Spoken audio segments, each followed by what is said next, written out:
լավ, հեսա հետո գործի մեջ եմ լավ։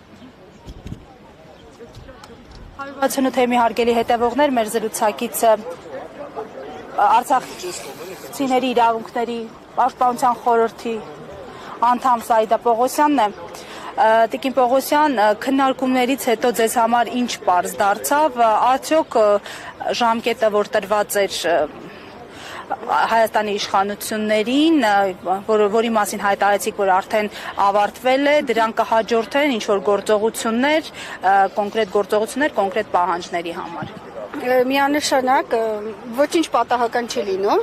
երբ որ մենք ծրագիրը ներկայացրել ենք եւ իրենք էլ փորձում են գտնել նաեւ համագործակցության եզրեր, պաշտոնական հաղորդագրությամբ մենք վաղը կտարածենք մեր առաջարկները իրենց պատասխաններին ընդառաջ, բայց այս պահի դրությամբ, ինչպես որ ասել էի, ինչպես նախորդ անգամ, այս անգամ էլ կրկին վճռական ենք տրամադրված, քանի որ մենք առաջ ենք քաշել հստակ պահանջներ, իսկ իրենք այդ հստակ պահանջներից ոչ մեկ լիարժեք պատասխան չեն տալիս։ Նայեք, առաջին հանդիպումից հետո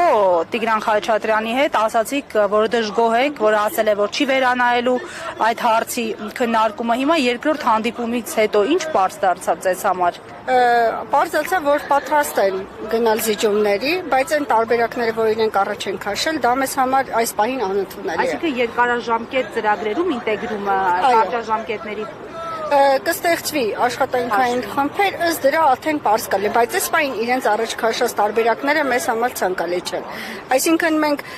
կպնդում ենք հիմնական մեր 4 կետերը, որոնց շուրջ իրենք պարտավոր են եւ կարծում եմ կգանք համաձայնության, քանի որ ինձ համար առաջնային այդ կետերից մեկն է գերիների վերադարձը։ Իսկ այսօր մեր Հայաստանի Հանրապետության կառավարությունը ոչ մի քայլ չի անում։ Մենք ենք պահանջատեր, մենք ենք շահագրգիռը, որպեսզի մեր գերիները, անհայտ կորածները վերադառնան հայրենիք։ Իսկ առաջին հարցով է ինձ թվում է ինչքան որ պետք է լինի Հայաստանի Հանրապետությունը, այնքան էլ պետք է պահանջատեր լինի Արցախ վերադարձի օրակարգը, առաջնային դա պետք է լինի, ոչ մի քննարկման հարց չկա։ Իսկ սոցիալականները ժամանակի խնդիր է, ես կարծում եմ կգան համաձայնության եւ մեր պահանջները ամեն դեպքում իրենք կընդունեն։ Շնորհակալություն։